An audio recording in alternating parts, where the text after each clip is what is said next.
ചരിത്രത്തിൽ ഇതുവരെ കാണാത്ത വികസന പ്രവർത്തനങ്ങളാണ് കഴിഞ്ഞ 5 വർഷത്തിനിടെ പൂഞ്ഞാറിൽ ഉണ്ടായിരിക്കുന്നതെന്ന് LDF സ്ഥാനാർത്ഥി അഡ്വക്കേറ്റ് സെബാസ്റ്റ്യൻ കുളത്തിങ്കൽ പറഞ്ഞു. അത് തനിക്ക് അനുകൂലമായ വോട്ടായി ഇത്തവണത്തെ ഇലക്ഷനിൽ മാറുമെന്നും സെബാസ്റ്റ്യൻ കുളത്തിങ്കൽ പറഞ്ഞു. ഫെസ്റ്റ് ന്യൂസിന് നൽകിയ പ്രത്യേക അഭിമുഖത്തിൽ സംസാരിക്കുകയായിരുന്നു അദ്ദേഹം. മധ്യകേരളത്തിൽ തന്നെ വലിയ മുന്നേറ്റത്തിന് വഴിവെക്കുന്ന ശബരി വിമാനത്താവളത്തിന്റെ പ്രാരംഭ നടപടികൾ പുരോഗമിക്കുകയാണ്. 2030-ൽ ഇത് പൂർത്തിയാക്കുവാൻ കഴിയുമെന്ന പ്രതീക്ഷയാണ് ഉള്ളത്. മണ്ഡലത്തിലെ ചെറുതും വലുതുമായ 12ഓളം പാലങ്ങൾക്കൊപ്പം തകർന്നു കിടക്കുന്ന നിരവധി റോഡുകളും നവീകരിച്ച മണ്ഡലത്തിലെ 98% റോഡുകളും ആധുനിക നിലവാരത്തിൽ നവീകരിക്കുവാൻ കഴിഞ്ഞു. മണ്ഡലത്തിലെ സ്കൂളുകളുടെയും അംഗൻവാടികളുടെയും അടിസ്ഥാന നിലവാരം വർദ്ധിപ്പിക്കുന്നതിന് സാധിച്ചു. ഇതോടൊപ്പം എരുമേലിയിൽ 15 കോടി രൂപ മുടക്കി ഇടത്താവളം നിർമ്മിക്കുന്നതിനും മുണ്ടക്കയം പുത്തഞ്ചന്ത സ്റ്റേഡിയം 1.25 കോടി രൂപ മുടക്കി നവീകരിക്കുന്നതിനും സാധിച്ചു. കോട്ടയം ജില്ലയിൽ സിവിൽ സ്റ്റേഷൻ ഇല്ലാത്ത ഏക നിയോജക മണ്ഡലം എന്ന ദുഷ്പേര് ഈരാറ്റുപേട്ട സിവിൽ സ്റ്റേഷൻ നിലവിൽ വന്നതോടെ ഇല്ലാതെയാകും. എല്ലാ കുടുംബങ്ങളിലും കുടിവെള്ളം എത്തിക്കുന്ന ജലജീവൻ പദ്ധതി പ്രവർത്തനങ്ങൾ പുരോഗമിക്കുകയാണ്. 3 വർഷത്തിനുള്ളിൽ എല്ലാ കുടുംബങ്ങളിലും കുടിവെള്ളം എത്തിക്കുവാൻ ഈ പദ്ധതി സഹായിക്കുമെന്നും സെബാസ്റ്റ്യൻ കുളത്തിങ്കൽ പറഞ്ഞു. നമസ്കാരം പ്രിയപ്പെട്ടവരെ, കഴിഞ്ഞ 5 വർഷക്കാലമായി പൂഞ്ഞാറിൻ്റെ ജനപ്രതിനിധിയായി പ്രവർത്തിച്ചു വരികയാണ്. ഈ കാലയളവിനുള്ളിൽ വളരെയേറെ വികസന രംഗത്ത് നമ്മുടെ നാടിനെ മുന്നോട്ട് കൊണ്ടുപോകുന്നതിന് കഴിഞ്ഞു. പൂഞ്ഞാറിൻ്റെ ചരിത്രത്തിൽ ഈ നിയോജക മണ്ഡലത്തിൽ ഏറ്റവും അധികം വികസനം നടന്ന കാലം 2021 മുതൽ 26 വരെ ഞാൻ പ്രതിനിധീകരിച്ച കാലഘട്ടമാണെന്ന് എനിക്ക് ഉറപ്പിച്ച് പറയാൻ കഴിയും. ഏതാണ്ട് 3000 കോടിയിലധികം രൂപയുടെ വികസന പ്രവർത്തനങ്ങൾ ഈ നിയോജക മണ്ഡലത്തിലേക്ക് എത്തിക്കുന്നതിന് കഴിഞ്ഞു. അതിലൊരു 2/3 ഇതിനോടകം തന്നെ യാഥാർത്ഥ്യമാക്കി നടപ്പിലാക്കി കഴിഞ്ഞു. ബാക്കി 1/3 ചുരുങ്ങിയ കാലയളവിനുള്ളിൽ പരമാവധി 1 വർഷം 1.5 വർഷത്തിനുള്ളിൽ പൂർത്തീകരിക്കാൻ കഴിയുന്ന നിലയിൽ സജ്ജമാക്കിയിട്ടുണ്ട്. ഈ 5 വർഷക്കാലമുള്ള ഏറ്റവും വലിയൊരു പ്രത്യേകത ഒരു അടിസ്ഥാന രംഗം, അടിസ്ഥാനപരമായ പരാധീനതകൾ എല്ലാ രംഗത്തും, അത് റോഡ് ഗതാഗത രംഗമായാലും വിദ്യാഭ്യാസ രംഗമായാലും ആരോഗ്യരംഗമായാലും മറ്റിതര അനുബന്ധ പ്രവർത്തനങ്ങളായാലും ഒരു അടിത്തറയിടാൻ കഴിഞ്ഞു. അതുകൊണ്ട് തന്നെ ഇനിയുള്ള കാലം വലിയൊരു വികസന കുതിപ്പിലേക്ക്, ഒരു കുതിച്ചുചാട്ടത്തിലേക്ക് നാടിനെ നയിക്കാനായിട്ട് കഴിയും എന്ന ഉത്തമമായ ആത്മവിശ്വാസമാണ് എനിക്കുള്ളത്. വളരെയേറെ വികസന അപര്യാപ്തതകളുള്ള ഒരു നിയമമണ്ഡലമായിരുന്നു പൂഞ്ഞാർ. കഴിഞ്ഞ കാലങ്ങളിൽ വികസന രംഗത്തൊട്ടും പരിഗണനയോ മുൻഗണനയോ ഇല്ലാതെ അവഗണനയുടെയും പരാധീനതയുടെയും കെടുകാര്യസ്ഥതയുടെയും അപര്യാപ്തതയുടെയും ഒക്കെ ഒരു വലിയ സാഹചര്യമാണ് പൂഞ്ഞാറിൽ നിലനിന്നുകൊണ്ടിരുന്നത്. ആ ഒരു സ്ഥിതിയെല്ലാം ഇപ്പോൾ മാറ്റി അടിസ്ഥാന വികസന രംഗത്ത് ഒട്ടേറെ മുന്നോട്ട് പോകാനായിട്ട് നമുക്ക് കഴിഞ്ഞിട്ടുണ്ട്. അതിലൊരു കാര്യം റോഡ് ഗതാഗത രംഗമാണ്. പൊതുമരാമത്ത് റോഡുകളാണ് MLA എന്നുള്ള നിലയിൽ എൻ്റെ നേരിട്ടുള്ള ഉത്തരവാദിത്തത്തിൽ വരിക. ഞാൻ MLA ആകുന്ന ഘട്ടത്തിൽ ഈ നിയോജകമണ്ഡലത്തിലെ 90% റോഡുകളും തകർന്നു കിടക്കുകയായിരുന്നു. ആർക്ക് വേണമെങ്കിലും ആ കാലഘട്ടത്തിലെ സാഹചര്യം പരിശോധിച്ചാൽ ബോധ്യമാവും.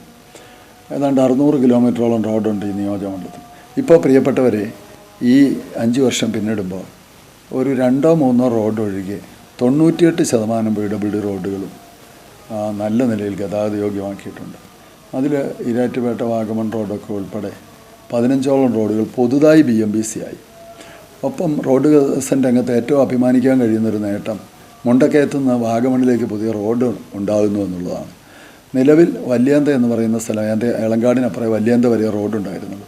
അവിടുന്ന് 7 കിലോമീറ്റർ പുതുതായി റോഡ്, നിലവിലുണ്ടായിരുന്ന ഓഫ് റോഡ് വികസിപ്പിച്ച് റോഡ് യാഥാർത്ഥ്യമാക്കി അതിപ്പം ടാറിങ്ങിലേക്ക് എത്തിയിട്ടുണ്ട്. ഒരു 2 മാസത്തിനകം അത് പൂർത്തീകരിക്കപ്പെടും. അങ്ങനെ പൂർത്തീകരിക്കപ്പെട്ട് കഴിഞ്ഞാൽ ഒരു പുതിയ റോഡ് വാഗമണിലേക്ക് എത്തുകയാണ്. അങ്ങനെ റോഡ് ഗതാഗത രംഗം. പിന്നെ അതോടൊപ്പം തന്നെ മറ്റ് പഞ്ചായത്ത് റോഡുകളുടെ കാര്യത്തിലും MLA ഫണ്ട് ഉപയോഗിച്ചും NABARD ഫണ്ട് ഉപയോഗിച്ചും PMGSY ഫണ്ട് ഉപയോഗിച്ചും മുഖ്യമന്ത്രിയുടെ തദ്ദേശ റോഡ് വികസന പദ്ധതി പ്രകാരവുമൊക്കെ ഗ്രാമീണ റോഡിലും ആകെ നിയോജകമണ്ഡലത്തിലുള്ള ഗ്രാമീണ റോഡുകളിൽ ഒരു 50%-ലെങ്കിലും അതിന് ഫ്ലഡ് ഫണ്ട്, ഇങ്ങനെ വിവിധ പ്രകാരങ്ങളിലുള്ള ഫണ്ടുകളിലൂടെ MLA എന്നുള്ള നിലയിൽ ഞാൻ തന്നെ നേരിട്ട് ഇടപെട്ടിട്ടുണ്ട്. പഞ്ചായത്ത് റോഡുകളുടെ കാര്യത്തിൽ യഥാർത്ഥത്തിൽ ത്രിതല പഞ്ചായത്തുകളാണ് അതിൻ്റെ ചുമതലക്കാർ. എങ്കിലും പഞ്ചായത്ത് റോഡുകളുടെ കാര്യത്തിൽ ഒരു 50% റോഡിലെങ്കിലും ഈ വിധത്തിൽ പല പ്രകാരത്തിൽ ഫണ്ട് അനുവദിപ്പിക്കാനായിട്ട് കഴിഞ്ഞു. മറ്റൊരു മേഖല എന്ന് പറയുന്നത് നമ്മുടെ വിദ്യാഭ്യാസ മേഖലയാണ്.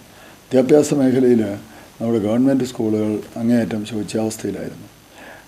ഈ 5 വർഷ കാലയളവിനുള്ളിൽ 40 വർഷമായി വാടക കെട്ടിടത്തിലുണ്ടായിരുന്ന തീക്കോയി ടെക്നിക്കൽ ഹൈസ്കൂളിന് 8.5 കോടി രൂപയുടെ പുതിയ കെട്ടിടം നിർമ്മിച്ചതുൾപ്പെടെ 15ഓളം സ്കൂൾ കെട്ടിടങ്ങൾ ഈ 5 വർഷത്തിനിടയിൽ പുതുതായി നിർമ്മിക്കുകയുണ്ടായി. ആ നിർമ്മാണം പൂർത്തീകരിച്ച് സ്മാർട്ട് ക്ലാസ് റൂമുകൾ അവിടെ പ്രവർത്തിച്ചു വരിക.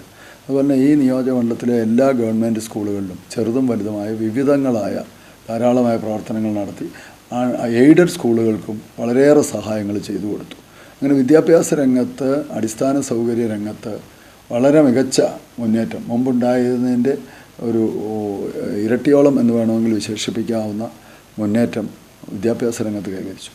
ആരോഗ്യരംഗത്തും സമാനമാണ്.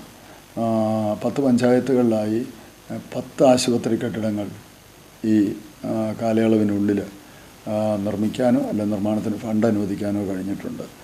1-2 എണ്ണം ഒഴികെ എരുമേലി സാമൂഹികാരോഗ്യ കേന്ദ്രത്തിന് 4 കോടി രൂപ, പൂഞ്ഞാർ തെക്കേക്കര കുടുംബാരോഗ്യ കേന്ദ്രത്തിന് 2 കോടി രൂപ. ആ 1-2 എണ്ണം മാത്രമേ ആരംഭിക്കാത്തുള്ളൂ. ബാക്കിയെല്ലാം തന്നെ ആരംഭിക്കുകയോ നിർമ്മാണം പൂർത്തീകരിക്കുകയോ കഴിഞ്ഞിട്ടുണ്ട്.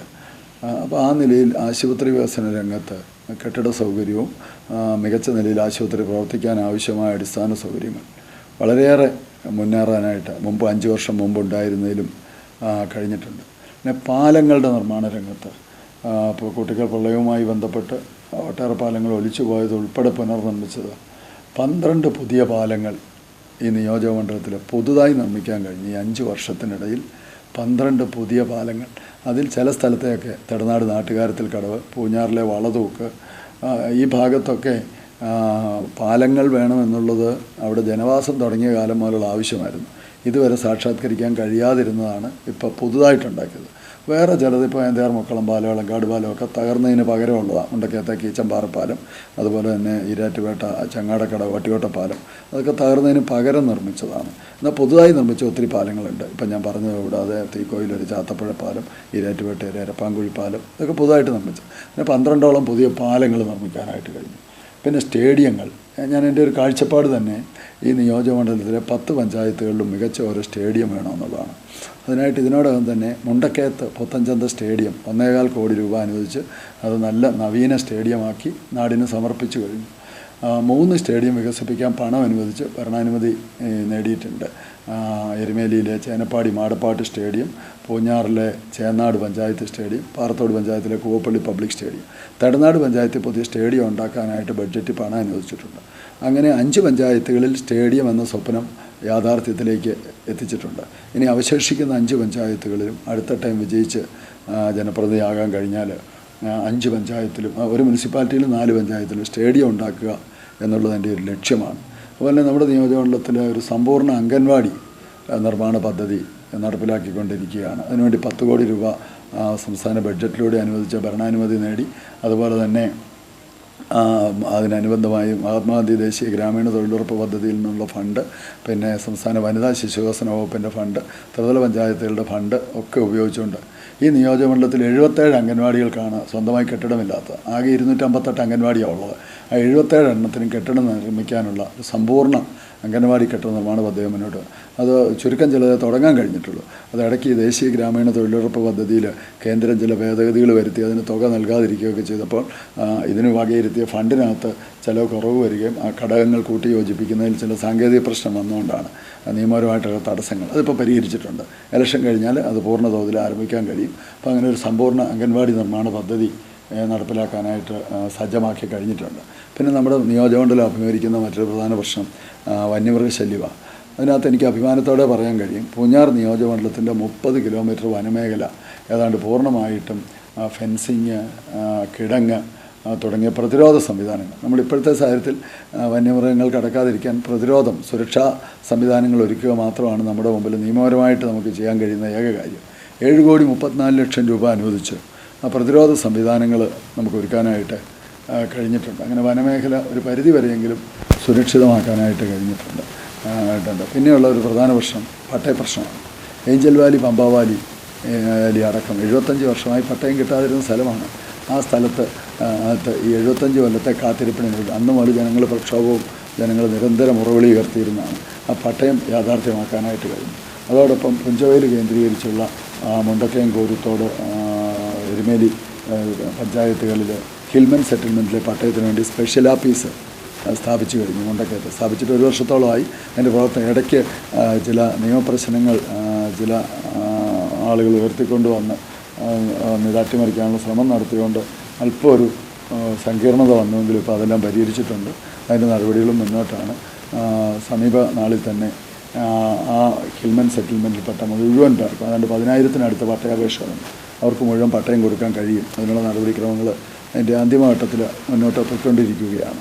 അതുപോലെ തന്നെ എരുമേലി നമ്മുടെ ശബരിമലയുടെ പ്രവേശന കവാടമാണ്. അവിടെ ഇതുവരെ അയ്യപ്പ ഭക്തർക്ക് വേണ്ട കാര്യമായ സൗകര്യങ്ങളൊന്നുമില്ലായിരുന്നു. 15 കോടി രൂപ അനുവദിപ്പിച്ച് ഒരു ഇടത്താവളം പണി കഴിപ്പിച്ചു.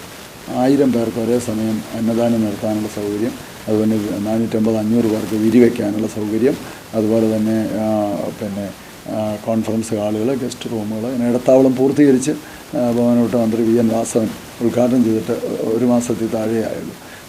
ഇത്രയും വിപുലമായൊരു സൗകര്യം എരുമേലിയിൽ അയ്യപ്പ ഭക്തർക്ക് വേണ്ടി ഏർപ്പെടുത്തുന്നത് ആദ്യമായിട്ടാണ്. അതുപോലെ തന്നെ കൊരട്ടിയിലുണ്ടായിരുന്നൊരു പിൽഗ്രിം സെൻ്ററുണ്ട്.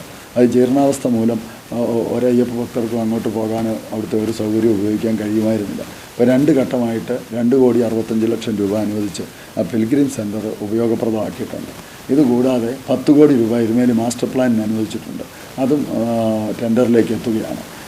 അത് ബഡ്ജറ്റിലൂടെ കൊണ്ടുവന്ന അത് ഉപയോഗിച്ച് ഒട്ടേറെ പ്രവർത്തനങ്ങൾ എരുമേലി വലിയമ്പലം കോമ്പൗണ്ടിൽ ഒരു കവേർഡ് ബാത്ത് ഏരിയ സിസ്റ്റം, 1,250 പേർക്ക് ഒരേ സമയം സ്നാനത്തിനുള്ള സൗകര്യം, അതുപോലെ തന്നെ അതേ രീതിയിലുള്ള ശുചിമുറി കോംപ്ലക്സ്, സീവേജ് ട്രീറ്റ്മെൻറ്റ് പ്ലാന്റ്, ജലം സംഭരിക്കുന്നതിന് ഓവർഹെഡ് ടാങ്ക്, പിന്നെ ഇറിഗേഷൻ വകുപ്പിൽ നിന്ന് 75 ലക്ഷം രൂപ പ്രത്യേകം അനുവദിച്ച് വെള്ളം തടഞ്ഞു നിർത്തി ജല ആവശ്യം നിറവേറ്റുന്നതിന് വേണ്ടി വലിയ തോട്ടിൽ വലിയമ്പലം കോമ്പൗണ്ടിനോട് ചേർന്ന് തന്നെ ഒരു തടയണ, ഒരു ചെക്കിട നിർമ്മാണം, അതൊക്കെ അടക്കമുള്ള ഒരു എരുമേലി മാസ്റ്റർ പ്ലാൻ, പിന്നെ റിംഗ് റോഡ് ഡെവലപ്മെൻറ്റ്, ഒരു 5-6 റോഡുകൾ ഉൾപ്പെടുത്തിക്കൊണ്ടുള്ള റിംഗ് റോഡ് സിസ്റ്റം, ഇതെല്ലാം അവിടെ എരുമേലിയിൽ യാഥാർത്ഥ്യമായിക്കൊണ്ടിരിക്കുകയാണ്.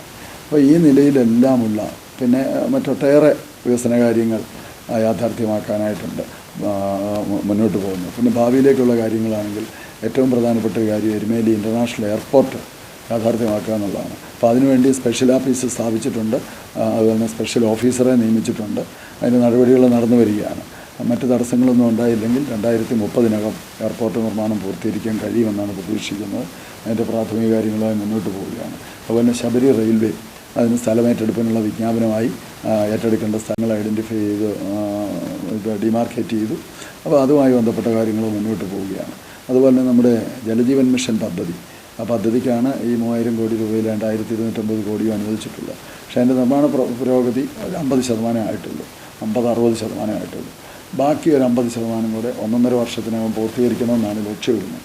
2027-ലെങ്കിലും ജലജീവൻ മിഷൻ പദ്ധതിയും ഈരാറ്റുപേട്ട നഗരസഭയ്ക്ക് വേണ്ടി അതിൻ്റെ ഭാഗമായിട്ടുള്ള അമൃത് പദ്ധതിയും പൂർത്തീകരിച്ച് എല്ലാ വീടുകളിലും കുടിവെള്ളം എത്തിക്കണം എന്നാണ് ലക്ഷ്യമിട്ടുകൊണ്ടിരിക്കുന്നത്. അത് യാഥാർത്ഥ്യമായാൽ നിയമമണ്ഡലത്തിലെ 50,000 വീടുകളിലും കുടിവെള്ളം എത്തുകയാണ്. അപ്പോൾ ഇതൊക്കെ അടക്കം നിരവധി ബൃഹത്തായ പദ്ധതികൾ. അതുപോലെ ഭാവിയിലേക്ക് ഞാൻ ആലോചിക്കുന്ന പ്രധാനപ്പെട്ട കാര്യം പൂഞ്ഞാർ നിയമമണ്ഡലത്തെ ഒരു എഡ്യൂക്കേഷൻ ഹബ്ബാക്കി മാറ്റണം. എഡ്യൂക്കേഷൻ ഹബ്ബാക്കി മാറ്റി നമ്മുടെ ഭാവി തലമുറയ്ക്ക് ഒരു നഴ്സിംഗ് കോളേജ് ആരംഭിക്കണം. അതുപോലെ തന്നെ നമുക്കിപ്പോൾ 6 ഉന്നത വിദ്യാഭ്യാസ സ്ഥാപനങ്ങളാണുള്ളത്. Kanjirappally saint Dominic's college, Aruvithura saint George college, Murikkumel Shri Sabareesa college, Poonjar IHRD engineering college, പിന്നെ ഈരാറ്റുപേട്ടയിലും എരുമേലിയിലും MES കോളേജുകൾ. ഈ കോളേജുകളോടനുബന്ധിച്ച് അതെല്ലാം സെൽഫ് ഫിനാൻസ് മോഡിൽ പ്രവർത്തിക്കുന്നതും എയ്ഡഡ് മോഡലുമുണ്ട്. അതിനകത്ത് സെൽഫ് ഫിനാൻസ് മോഡലിലടക്കം പുതിയ കോഴ്സുകൾ, ന്യൂ ജനറേഷൻ, ആധുനിക കാലത്തെ ജോലികൾ കിട്ടാൻ ഉപകരിക്കുന്ന IT രംഗം ഉൾപ്പെടെയുള്ള മേഖലകളുമൊക്കെയായി ബന്ധപ്പെട്ട് വിവിധ ആധുനിക എഞ്ചിനീയറിംഗ് ടെക്നോളജി കോഴ്സുകൾ ഉൾപ്പെടെ പുതിയ കോഴ്സുകൾ ആരംഭിച്ചും പുതിയ പ്രൊഫഷണൽ കോളേജുകൾ ആരംഭിച്ചും എഡ്യൂക്കേഷൻ ഹബ്ബാക്കി മാറ്റി. ഇപ്പം തന്നെ പൂഞ്ഞാർ IHRD എഞ്ചിനീയറിംഗ് കോളേജിൽ ഒരു ക്യാമ്പസ് ഇൻഡസ്ട്രിയൽ പാർക്ക് അനുവദിച്ചു കഴിഞ്ഞിട്ടുണ്ട്. അപ്പോൾ ആ ക്യാമ്പസ് ഇൻഡസ്ട്രിയൽ പാർക്ക് യാഥാർത്ഥ്യമാക്കിക്കൊണ്ട് ക്യാമ്പസിൽ നിന്ന് തന്നെ എൻ്റർപ്രനേഴ്സിനെ കണ്ടെത്തുക. പിന്നെ ഞാൻ അടുത്ത നാളിലല്ല 1 വർഷമായി ഒരു റൈസിംഗ് പൂഞ്ഞാർ എന്നൊരു ഇൻവെസ്റ്റേഴ്സ് മീറ്റ് നടത്തിയിരുന്നു. ആ ഇൻവെസ്റ്റേഴ്സ് മീറ്റിൽ ഏതാണ്ട് 400 അടുത്ത് സംരംഭകർ രജിസ്റ്റർ ചെയ്ത് അവരുടെ സംരംഭങ്ങൾ ആരംഭിക്കാനുള്ള നടപടിക്രമങ്ങളുമായിട്ട് മുന്നോട്ട് പോവുകയാണ്. അതെല്ലാം കൂടെ കൂട്ടിച്ചേർക്കുമ്പോൾ ഏതാണ്ട് 2,600 കോടി രൂപയുടെ നിക്ഷേപം വരുന്നുണ്ട് നിയോജകമണ്ഡലത്തിലേക്ക്. അതിൽ ഒരു 60 സംരംഭങ്ങൾ ഇതിനോടകം തന്നെ ആരംഭിച്ചു കഴിഞ്ഞു. ഈ നിയമമണ്ഡലത്തിൽ ഈരാറ്റുപേട്ട മുനിസിപ്പാലിറ്റിയിലും മറ്റ് 4 പഞ്ചായത്തുകളിലുമായി 60ഓളം സംരംഭങ്ങൾ ആരംഭിച്ചു കഴിഞ്ഞു. അതിൽ പലതും ഈ കാർഷിക മേഖലയിലെ മൂല്യവർദ്ധിത ഉൽപ്പന്ന നിർമ്മാണ യൂണിറ്റുകളാണ്. അപ്പോൾ ആ യൂണിറ്റുകളുമായി ബന്ധപ്പെട്ട് സ്ഥാപിച്ചുകൊണ്ട് കാർഷിക രംഗത്തൊരു കാർഷിക സമൃദ്ധി, അതിന് ഞാൻ ഫലസമൃദ്ധി എന്നൊരു പദ്ധതി ആവിഷ്കരിച്ചിട്ടുണ്ട്. അതിന് ഗവൺമെൻറ്റിൽ നിന്ന് പ്രത്യേക ധനസഹായം പഴവർഗ്ഗ കൃഷിക്കുമൊക്കെ ലഭ്യമാക്കി. ഒരു 130ഓളം കൃഷിക്കാർക്ക് പഴവർഗ്ഗ കൃഷിക്ക് ലഭ്യമാക്കിയിട്ടുണ്ട്.